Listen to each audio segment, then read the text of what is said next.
محمد رسول اللہ صلی اللہ علیہ وسلم کی مقدس و مطہر بارگاہ میں درود پاک کا نذرانہ پیش کریں اور پڑھیں اللہ۔ آج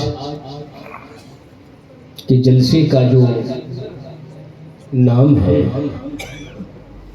میں دیکھ رہا ہوں ہمارے سامنے بینر لگا ہے اشرف الاولیاء کانفرنس۔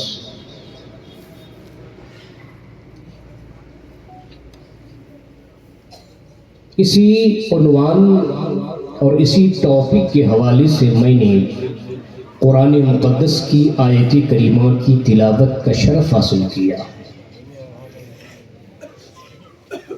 اللہ رب العزت قرآن میں ارشاد فرماتا ہے، یا ایھا الذین آمنوا اتقوا اللہ وابتغوا الیہ الوسیلہ۔ اللہ فرماتا ہے، اے ایمان والو، اللہ سے ڈرو۔ جب اپنے دل میں اللہ کا خوف پیدا کر لو، جب اپنے دل میں اللہ کا ڈر اور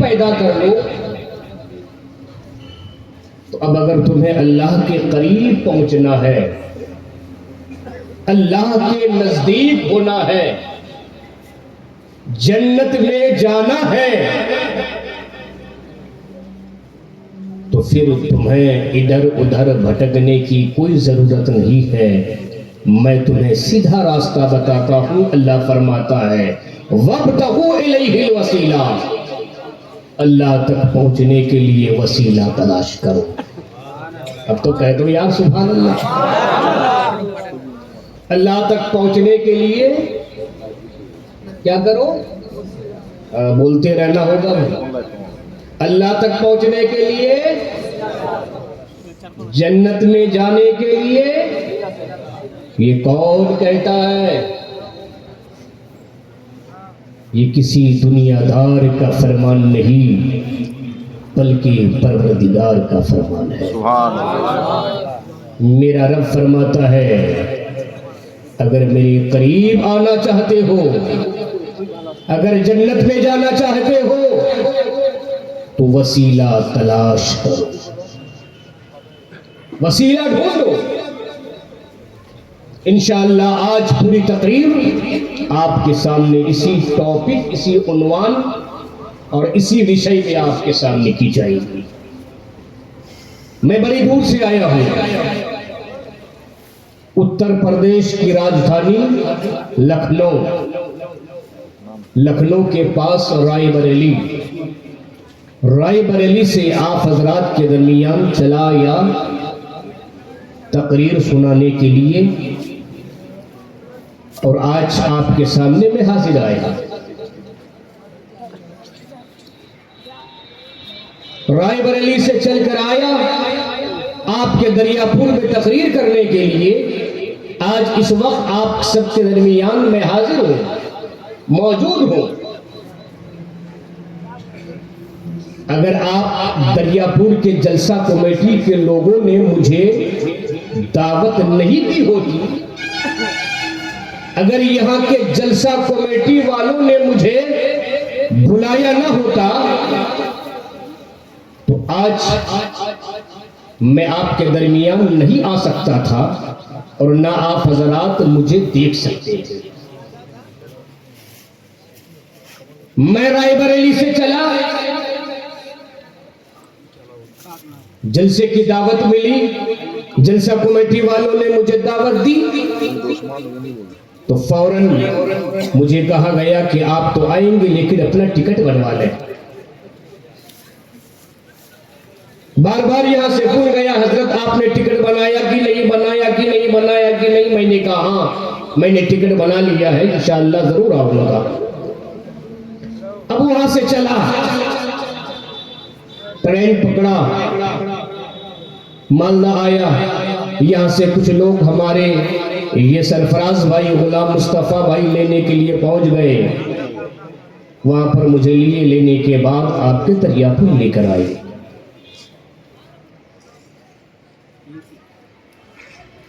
آج آپ کے درمیان جو میں آیا تقریر کرنے کے لیے، تو یہاں پر میرے آنے کے لیے دو وسیلوں کی ضرورت پڑی. پہلا وسیلہ تو وہ جو آپ نے مجھے دعوت دی. اگر آپ مجھے دعوت نہیں دیتے تو میں آپ کے درمیان تقریر کرنے نہیں آتا، نہ آج آپ مجھے دیکھ پاتے نہ میں آپ کو دیکھ پاتا. دوسرا وسیلہ وہ کہ میں لکھنؤ سے چلا ٹرین پکڑ کر کے، اگر لکھنؤ میں ٹرین میں نہ بیٹھتا تو پھر میں آپ کے دریا پور میں آج آ نہیں پاتا. ٹرین کی میں نے مدد لی، ٹرین کا سہارا لیا، ٹرین کا وسیلہ پکڑا تو اس ٹرین نے مجھے مالدہ میں لا کر کے پہنچا دیا. اس ٹرین نے مجھے مالدہ میں لا کر پہنچا دیا. اور یہ میرا ہی حال نہیں بلکہ آپ سب کا بھی حال ہے. آپ جب اپنے مالدہ ضلع سے آپ دلی جاتے ہو یا بمبئی جاتے ہو یا کلکتہ جاتے ہو یا گوہاٹی جاتے ہو یا ہندوستان کے کسی کونے میں جاتے ہو تو آپ اڑ کر کے نہیں جا سکتے، بلکہ آپ کو جانے کے لیے مالدہ پہنچنا پڑتا ہے، ٹرین میں بیٹھنا پڑتا ہے. پھر آپ اس ٹرین کے وسیلے سے، اس کے سہارے سے، اس کی مدد سے کبھی آپ دلی پہنچتے ہیں، کبھی آپ بمبئی پہنچتے ہیں، کبھی آپ کلکتہ پہنچتے ہیں، کبھی آپ گوہاٹی پہنچتے ہیں. اور جو بدیش جاتے ہیں انہیں کلکتہ جانا پڑتا ہے، فلائٹ کا سہارا لینا پڑتا ہے، فلائٹ کے وسیلے سے وہ دیش بدیش جاتا ہے. اے دریا پور کے مسلمانوں، پتا چلا کہ ایک انسان کو ایک جگہ سے دوسری جگہ آنے اور جانے کے لیے کسی نہ کسی کے سہارا کی ضرورت پڑتی ہے، کسی نہ کسی کے مدد کی ضرورت پڑتی ہے، کسی نہ کسی کے وسیلے کی ضرورت پڑتی ہے. تو ایک دریا پور کے اولیاء کرام کے ماننے والے خوش عقیدہ مسلمانوں، یہی سے ذہن ملا، یہی سے مزاج ملا، یہی سے سبق ملا کہ جب ہمیں دنیا میں ایک مقام سے دوسرے مقام تک آنے اور جانے کے لیے کسی نہ کسی کے وسیلے کی ضرورت ہے، کسی نہ کسی کے سہارا کی ضرورت پڑتی ہے، کسی نہ کسی کے وسیلے کی ضرورت پڑتی ہے. تو اے دریا پور کے خوش عقیدہ سنی مسلمانوں، اشرف الاولیاء سے محبت کرنے والوں، تاج الاولیاء کے دیوانوں، یہی سے ذہن ملا، یہی سے مزاج ملا، یہی سے پیغام ملا کہ جب ہمیں دنیا میں ایک جگہ سے دوسری جگہ آنے اور جانے کے لیے، ایک منزل سے دوسری منزل تک پہنچنے کے لیے وسیلہ کی ضرورت ہے، تو پھر ہمیں جنت میں بھی جانے کے لیے کسی نہ کسی کے وسیلے کی ضرورت ہے. سبحان اللہ. نعرہ تکبیر، نعرہ تکبیر، نعرہ رسالت، نعرہ رسالت، نعرہ حیدری، نعرہ حیدری. مولانا کلام الدین صاحب، مولانا کلام الدین صاحب، نعرہ تکبیر. جب ہم دنیا میں کسی کی مدد کے بغیر، کسی کے سہارا کے بغیر، کسی کے وسیلے کے بغیر ایک جگہ سے دوسری جگہ آ نہیں سکتے، جا نہیں سکتے، تو جنت جو سب سے بڑی چیز ہے، جو منزل مقصود ہے، جن کے لیے ہم پوری دنیا میں عبادت کرتے ہیں، ریاضت کرتے ہیں، نمازیں پڑھتے ہیں، روزے رکھتے ہیں، حج و زکات ادا کرتے ہیں، وہاں بھی ہم کسی وسیلے کے بغیر نہیں پہنچ سکتے، بغیر وسیلے کے نہیں جا سکتے. دریا پور کے ولیوں کے ماننے والے خوش عقیدہ سنی مسلمانوں، بے شک ہر سنی مسلمان، ہر خوش عقیدہ مسلمان جنت میں جائے گا، لیکن مفت میں نہیں جائے گا. ہر سنی مسلمان جنت میں پہنچے گا، لیکن ایسے نہیں پہنچے گا، بلکہ کسی نہ کسی کے وسیلے سے پہنچے گا. تو جس کا چاہنے والا ہے وہ ان کے وسیلے سے پہنچے گا، جو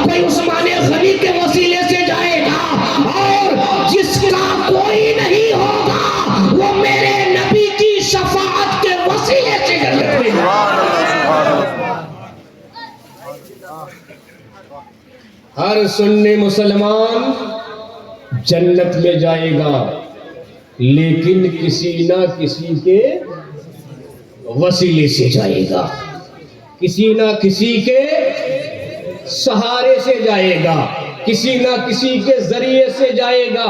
اب آئیے، میں نے آیت پڑھی، اللہ فرماتا ہے یا ایھا الذین آمنوا اتقوا اللہ، اے ایمان والو اللہ سے ڈرو اور اللہ کے قریب پہنچنے کے لیے وسیلہ تلاش کرو، وسیلہ تلاش کرو۔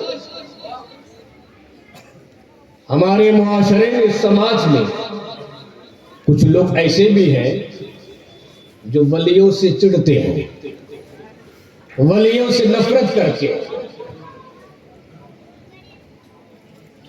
وہ اور لوگ ہیں جو مزاروں میں جانا شرک بتاتے ہیں، ولیوں سے مدد لینا شرک بتاتے ہیں۔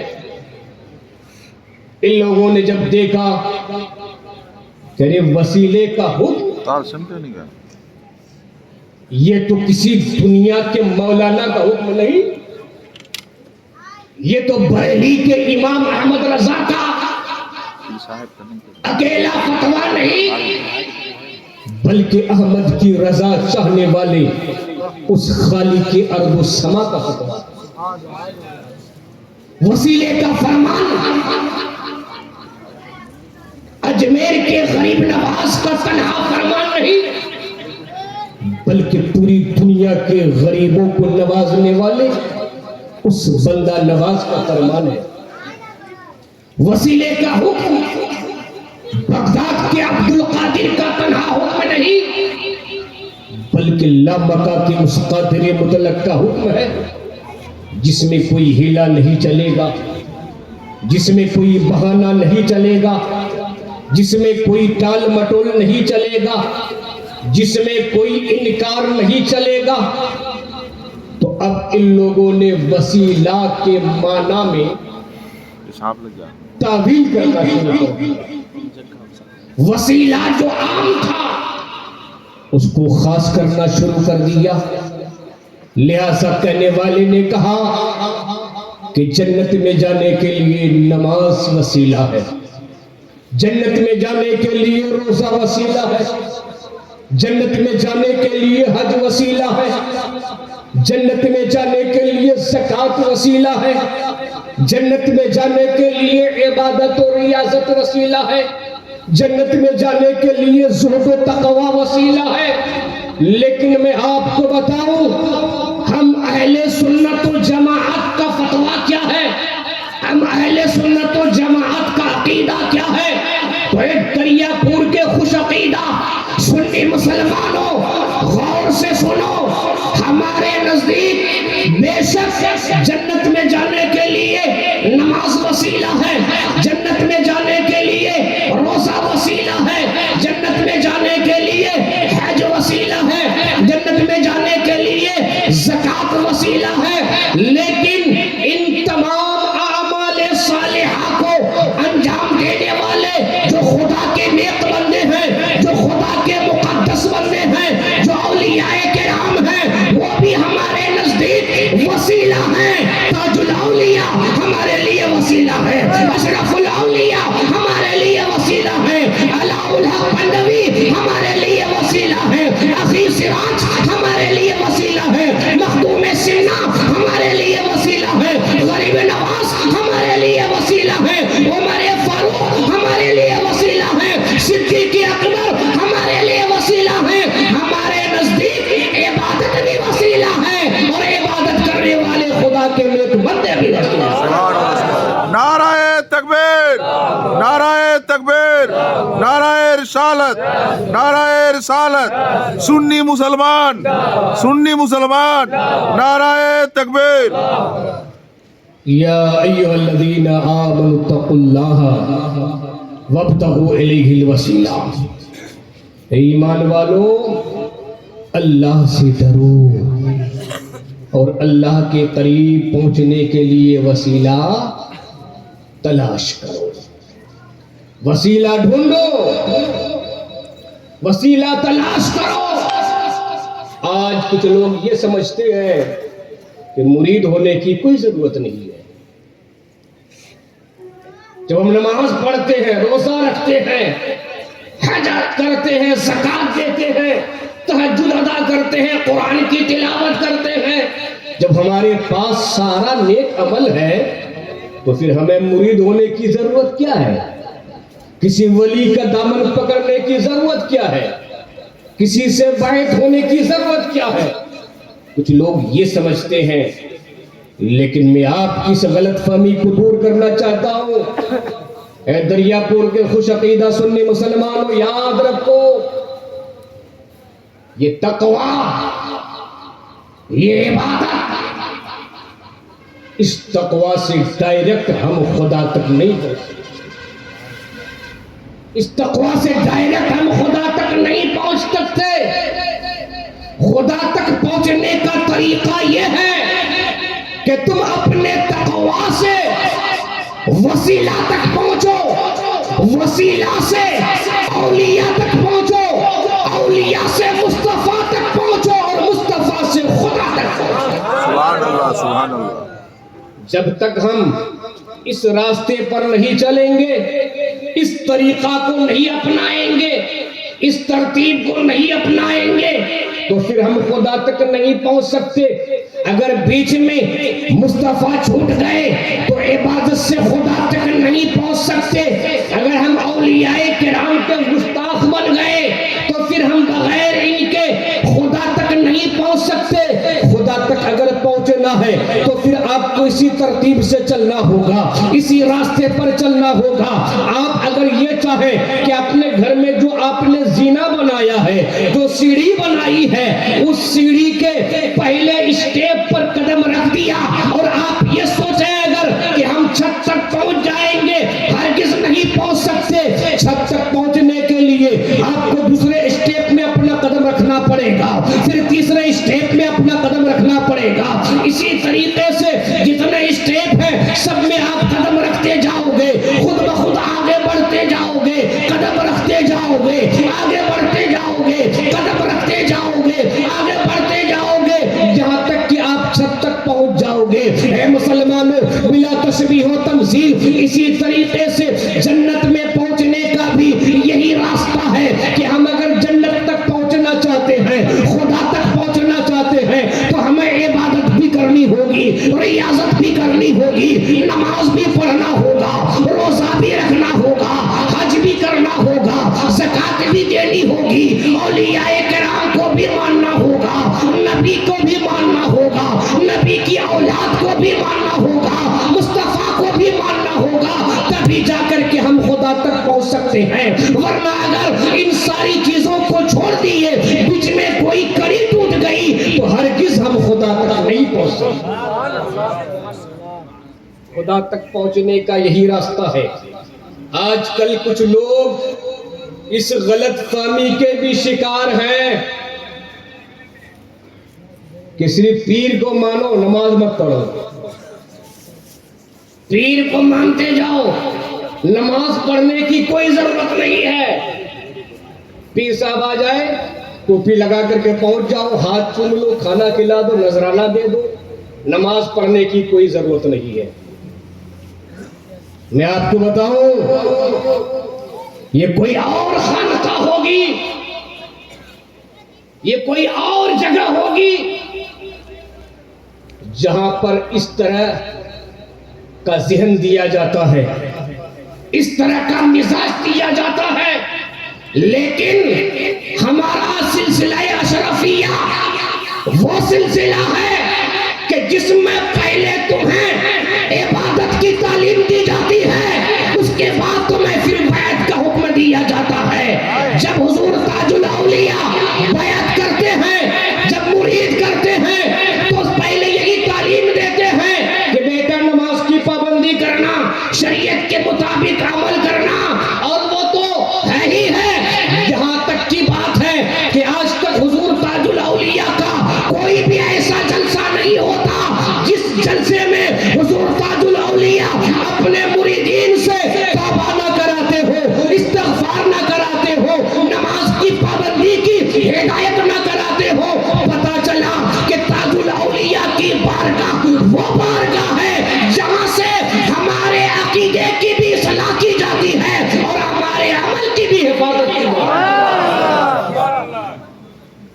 آپ کو بتاؤں،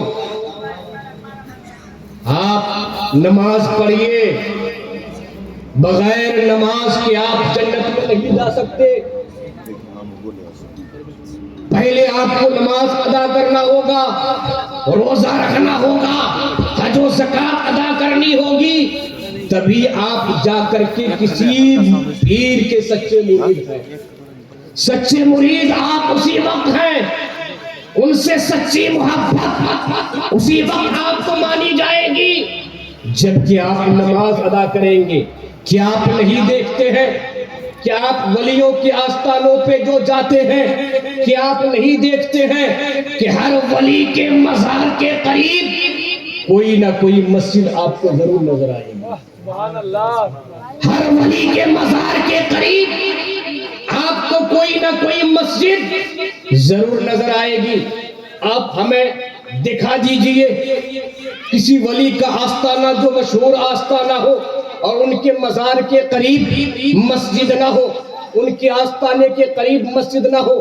آپ جب غور کریں گے تو آپ دیکھیں گے کہ ہر ولی کے مزار کے پاس مسجد ضرور ہے، زیادہ دور نہیں۔ آپ اپنی نظروں کو دوڑائیے، یہیں سے شروع کیجئے، چلے جائیے پنڈوا شریف، دیکھیے حضرت علاؤلک پنڈوی کا آستانہ ہے تو بغل میں مسجد ہے۔ چلے جائیے پیرانے پیر حضرت اخی سراج کا آستانہ ہے، بغل میں مسجد ہے۔ چلے جائیے کچوچا شریف مخدوم سمنا کا آستانہ ہے، بغل میں مسجد ہے۔ چلے جائیے دیوا شریف حضرت وارث پاک کا آستانہ ہے تو بغل میں مسجد ہے۔ چلے جائیں آپ کلیر شریف صابر پاک کا آستانہ ہے تو بغل میں مسجد ہے۔ چلے جائیں دہلی حضرت نظام الدین اولیاء کی آستانہ ہے، بغل میں مسجد ہے۔ مارولی چلے جائیں، حضرت مارولی میں حضرت قطب الدین بختیار کاکی کا آستانہ ہے تو بغل میں مسجد ہے۔ اجمیر چلے جائیں، وہاں پر دیکھیں حضرت غریب نواز کا آستانہ ہے تو بغل میں ایک نہیں بلکہ دو مسجدیں ہیں، ایک طرف اکبری مسجد ہے تو دوسری طرف شاہجہانی مسجد ہے۔ آپ اسی طرح آگے چلے جائیں آپ بغداد شریف غوث اعظم کے آستانے پہ حاضری دیں تو وہاں پر آپ کو بغل میں مسجد نظر آئے گی۔ یہاں تو وہاں آپ چلے جائیں مدینہ شریف میرے سرکار کے روزے پر حاضری دیں تو بغل میں آپ کو مسجد نبوی ضرور نظر آئے گی۔ اے دریا پور کے مسلمانوں، کبھی آپ نے غور کیا کہ ہر ولی کے مزار کے قریب کوئی نہ کوئی مسجد ہے، ہر ولی کے آستانے کے قریب کوئی نہ کوئی مسجد ہے؟ آخر یہ مسجدیں کیوں ہیں؟ یہ مسجدیں کیوں ہیں؟ آپ کو معلوم ہے جب آپ کسی ولی کے مزار پہ حاضری کے لیے پہنچتے ہیں تو قسم خدا کی اس آستانے سے یہی آواز آتی ہے کہ میری بارگاہ میں حاضری دینے والوں پہلے مسجد پہنچ جاؤ، خدا کی بارگاہ میں حاضری دو، تب جا کر تمہیں میرا مکمل فیضان ملے گا۔ آج جو مجھے مقام ملا ہے، جو مرتبہ ملا ہے، جو ہمیں آج یہ عزت ملی ہے، یہ کسی اور چیز کی وجہ سے نہیں، یہ صرف اور صرف عبادت کی وجہ سے ملی ہے، صرف اور صرف نماز کی وجہ سے ملی ہے۔ اس لیے اگر تم میرے قریب آنا چاہتے ہو، خدا کے قریب پہنچنا چاہتے ہو، تم میرے طریقے کو اپنا لو۔ پہلے تم نماز پڑھ لو، جب نماز کے قریب ہو جاؤ گے تو میرے بھی قریب ہو جاؤ گے اور خدا کے بھی قریب ہو جاؤ گے۔ نعرے تکبیر، نعرے رسالت، نعرے حیدری، حضور اشرف الاولیاء کا دامن، حضور تاج الاولیاء کا دامن، حضور حافظ ریاض الدین کا دامن، نعرے تکبیر، نعرے رسالت۔ یا ایھا الذین آمنوا اتقوا اللہ وابتغوا الیہ الوسیلہ، اے ایمان والو اللہ سے ڈرو اور اللہ کے قریب پہنچنے کے لیے وسیلہ تلاش کرو۔ کیا کرو؟ وسیلہ تلاش کرو۔ وسیلہ تلاش کیوں کرتے ہیں ہم؟ خدا تک پہنچنے کے لیے۔ اس وسیلہ کی کتنی برکت ہے اور سب کچھ ہمیں وسیلے ہی سے ملتا ہے۔ آؤ میں قرآن و حدیث کی روشنی میں آپ کو سمجھانا چاہتا ہوں۔ بخاری شریف کی حدیث پاک ہے، صفحہ نمبر 508 ہے، حضرت انس بن مالک حدیث پاک کے راوی ہیں. حضرت انس فرماتے ہیں قال قال رسول اللہ صلی اللہ علیہ وسلم انی قد اوتیت مفاتیح خزائن الارض. زمین میں اللہ کے جتنے خزانے ہیں اللہ تبارک و تعالیٰ نے زمین کے تمام خزانوں کی چابیاں میرے ہاتھ میں رکھ دی. کہیے سبحان اللہ. یہ کون فرماتے ہیں؟ میرے سرکار. دوسری حدیث میں آقا فرماتے ہیں میرے آقا فرماتے ہیں کہ اللہ تبارک و تعالیٰ نے جب دنیا کو پیدا کیا تو اللہ تبارک و تعالیٰ نے دنیا کی ساری چابیوں کو میرے ہاتھ میں رکھ دیا. ہوا کی چابی بھی رکھ دیا, مدد کی چابی بھی رکھ دیا, نبوت کی چابی بھی رکھ دیا, رسالت کی چابی بھی رکھ دیا. ساری چابیوں کو اللہ تعالیٰ نے میرے ہاتھ میں رکھ دیا. اللہ نے دنیا کو بنایا. دنیا میں جتنی خدا کی دولت ہے ان ساری دولت کی چابی کو میرے خدا نے میرے مصطفیٰ کے ہاتھ میں رکھ دیا. کیوں رکھا؟ اس لیے رکھا کہ خدا یہ چاہتا ہے کہ میرے مصطفیٰ میں چاہتا ہوں کہ دولت میری ہو, حکومت تیری ہو, دولت میری ہو, حکومت تیری ہو. میں چاہتا ہوں کہ خدا کی دولت خدا کے ہر ایک بندے تک پہنچے, لیکن میں یہ بھی چاہتا ہوں کہ جس تک پہنچے مصطفیٰ کے وسیلہ تک پہنچے. جس کو پہنچے مصطفیٰ کے وسیلے سے پہنچے. ہر ایک تک خدا کی دولت مصطفیٰ کے وسیلے سے پہنچے. اے میرے محبوب, میں نے اپنی ساری دولت کا تمہیں مالک بنا کر کے بھیجا ہے. میں نے اپنی ساری دولت کا تمہیں قاسم بنا کر کے بھیجا ہے. اب تم میری دولت کا مالک بھی ہو, قاسم بھی ہو. اے میرے محبوب, میں نے تمہیں دے دیا ہے. اب تمہارے اختیار میں ہے, تمہاری مرضی میں ہے, تمہارے تصرف میں ہے. میں نے تم کو دیا ہے, تم جس کو چاہو جتنا چاہو عطا کرتے جانا. اے میرے محبوب, میں نے تمہیں دیا ہے, اب تم اپنے ماننے والوں کو بھی دیتے جانا. کہیے سبحان اللہ.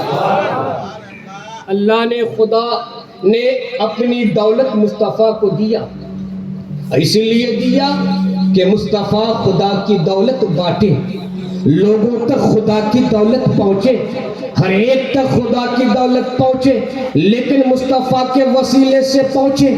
اور میرے خدا نے مصطفیٰ کو خدا کی دولت اس لیے دیا کہ میرے محبوب, میں نے اپنی دولت تمہیں دی تو میں نے تم کو دی ہے.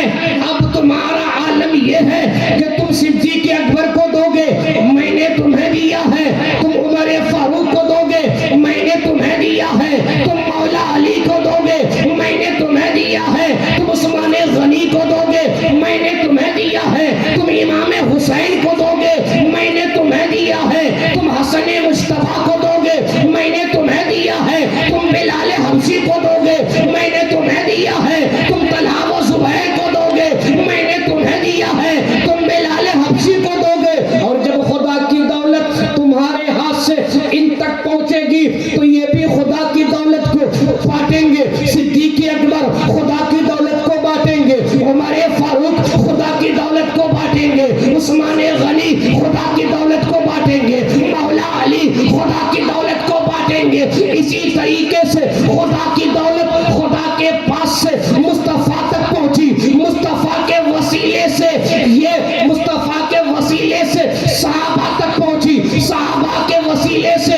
تابعین تک پہنچی, تابعین کے وسیلے سے تبع تابعین تک پہنچی, اور تبع تابعین کے ذریعے سے مصطفیٰ کی دولت اولیاء تک پہنچی ہے. اب اولیاء تک جب پہنچی ہے تو خدا کی دولت کبھی غوث اعظم بانٹ رہے ہیں, خدا کی دولت کبھی غریب نواز بانٹ رہے ہیں, خدا کی دولت کبھی محبوب الہی بانٹ رہے ہیں, خدا کی دولت مخدوم سنہ بانٹ رہے ہیں, خدا کی دولت کبھی اشرف الاولیاء بانٹ رہے ہیں, تو خدا کی دولت کبھی تاج الاولیاء بانٹ رہے ہیں. نعرے تکبیر, نعرے رسالت, اشرف الاولیاء کا دامن، حضور قادری میاں کا دامن، حضور معاذ میاں کا دامن، نعرہ تکبیر، نعرہ رسالت۔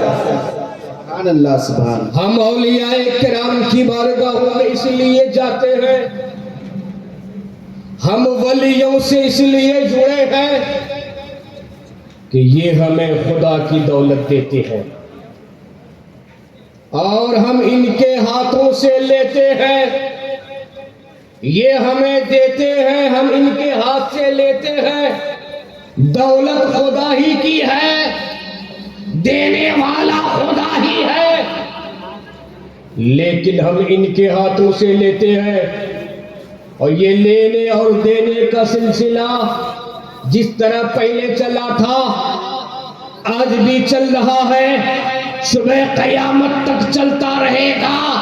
قسم خدا کی قیامت تو آ جائے گی مگر مدینے والے مصطفیٰ کا خزانہ کبھی بھی کم نہیں ہوگا۔ رب ہے موتی، یہ ہے قاسم، دیتا وہ ہے، دلاتے یہ ہے، ارے رزق ان کا ہے اور کھلاتے یہ ہے، رزق ان کا ہے اور کھلاتے یہ ہے۔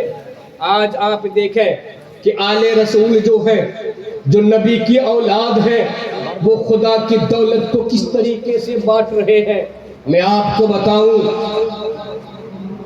پوری دنیا میں اگر آپ دنیا کا سیر کریں تو ہر برادری کے لوگ دنیا میں ہر جگہ نظر نہیں آئیں گے۔ کہیں پر اگر شیخ ہے تو وہاں پر خان نہیں ہے، خان ہے تو شیخ نہیں ہے۔ دنیا میں جتنی برادری ہے ہر برادری کے لوگ دنیا میں آپ کو نظر نہیں آئیں گے، لیکن اللہ نے میرے نبی کی اولاد میں وہ برکت عطا فرمائی کہ آج آل رسول دنیا کے کونے کونے میں نظر آ رہے ہیں۔ آج اولاد رسول کائنات کے خطے خطے میں نظر آ رہے ہیں۔ دنیا میں کوئی ایسی جگہ نہیں ہے جہاں پر اولاد علی نہ ہو، جہاں پر آل رسول نہ ہو۔ ہر جگہ آل رسول کا جلوہ ہے، لوگ آل رسول سے فیضیاب ہو رہے ہیں، حاجت مندوں کی حاجتیں پوری ہو رہی ہے، ضرورت مندوں کی ضرورتیں پوری ہو رہی ہے، غریبوں کی غربت دور ہو رہی ہے، مفلسوں کا افلاس دور ہو رہا ہے، بیماروں کو ان کے ذریعے سے شفا مل رہی ہے، بے اولادوں کو اولاد مل رہی ہے، جن کی بیٹیاں جوان ہیں ان کے لیے رشتہ مل رہا ہے، جن کے گھر جل رہے تھے ان کو آگ سے حفاظت مل رہی ہے، جو گنہگار ہیں ان کو ہدایت مل رہی ہے، اور جو نیک ہیں ان کو ولایت مل رہی ہے۔ اللہ اکبر۔ میں آپ کو بتاؤں یہ آل رسول دنیا کے ہر جگہ میں، کونے کونے میں، خطے خطے میں، ہر جگہ میں آل رسول اپنا فیض لٹا رہے ہیں اور ہر آدمی فیض حاصل کر رہا ہے، اور یہ آل رسول ہمیشہ رہیں گے۔ دنیا جب قیامت قائم ہوگی پتہ نہیں اس وقت تک کوئی رہے یا نہ رہے، لیکن اولاد رسول اور آل رسول کی گارنٹی ہے کہ وہ ہمیشہ اس دنیا پہ رہیں گے، کیونکہ میرے نبی نے امت کی ہدایت کے لیے آل رسول کا انتخاب فرمایا ہے۔ لہذا ہمارا عقیدہ ہے جب تک دنیا قائم رہے گی اس وقت تک آل مصطفیٰ بھی رہیں گے، آل رسول بھی رہیں گے۔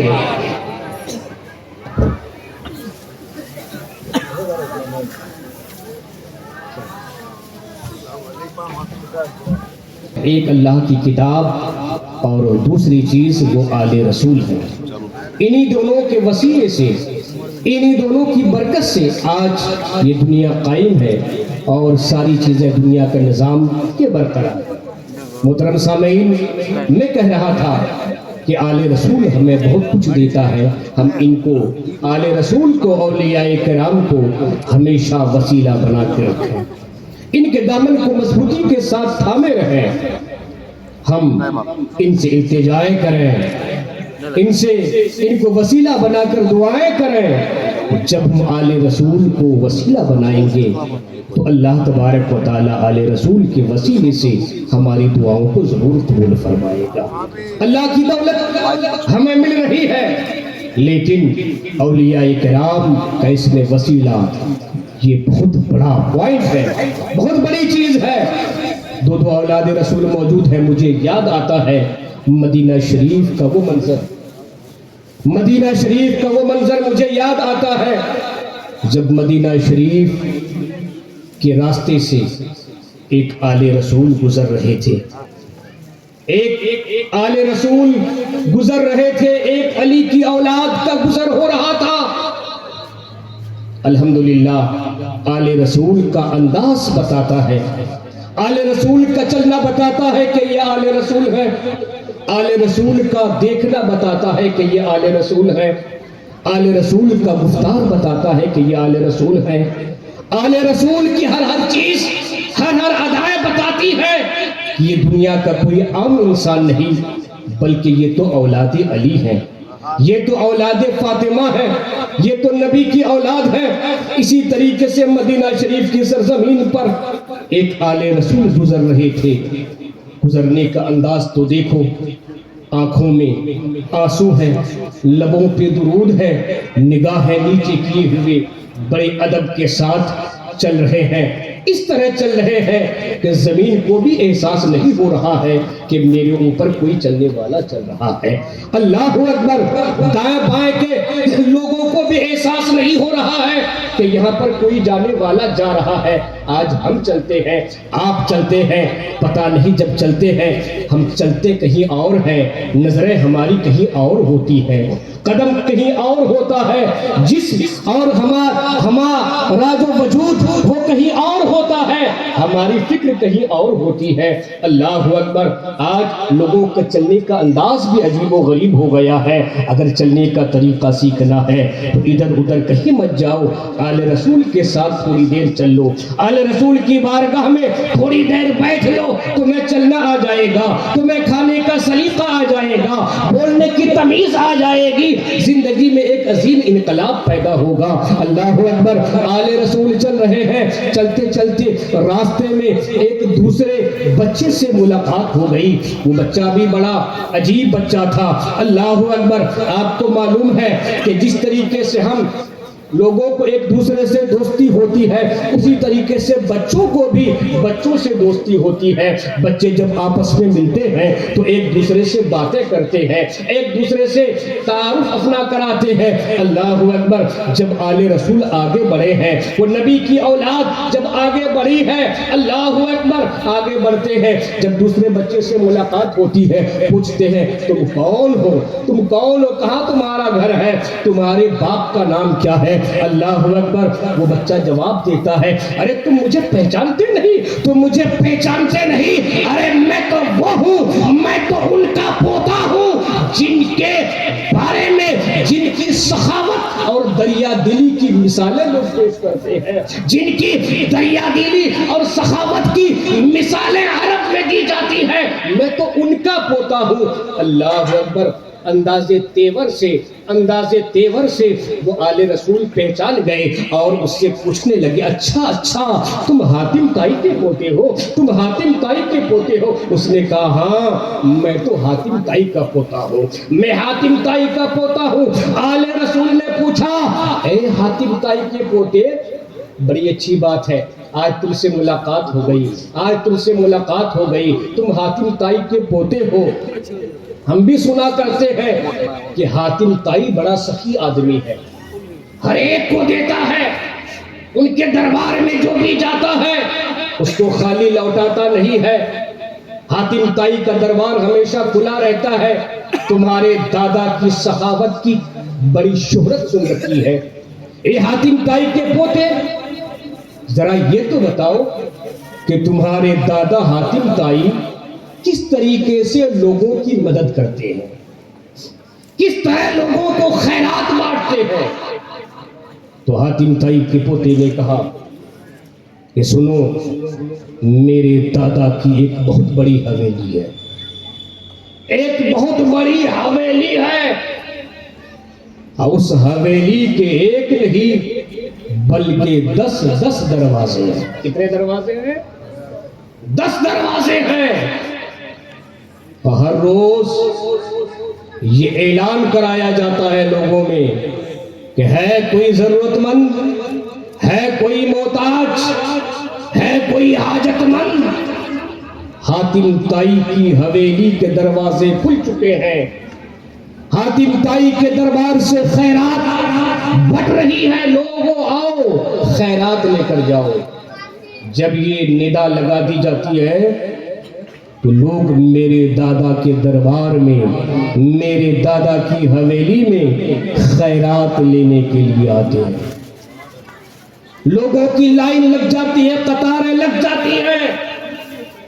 اور دینے کا انداز یہ ہے کہ اگر کوئی بھکاری، اگر کوئی سائل، اگر کوئی ضرورت مند میرے دادا کی حویلی میں خیرات لینے کے لیے ایک دروازے سے اندر جاتا ہے اور اس کو اس سے کے حصے کی خیرات اس کے جھولی میں ڈال دی جاتی ہے، وہ باہر نکلتا ہے.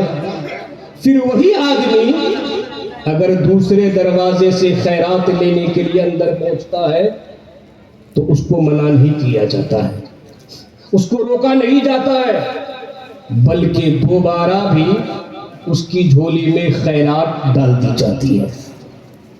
پھر اگر وہی آدمی تیسرے دروازے سے اندر آتا ہے پھر بھی اس سے روکا نہیں جاتا ہے، پھر بھی اس کی جھولی میں خیرات ڈال دی جاتی ہے، اس کو دے دیا جاتا ہے ایک اور بھی حصہ.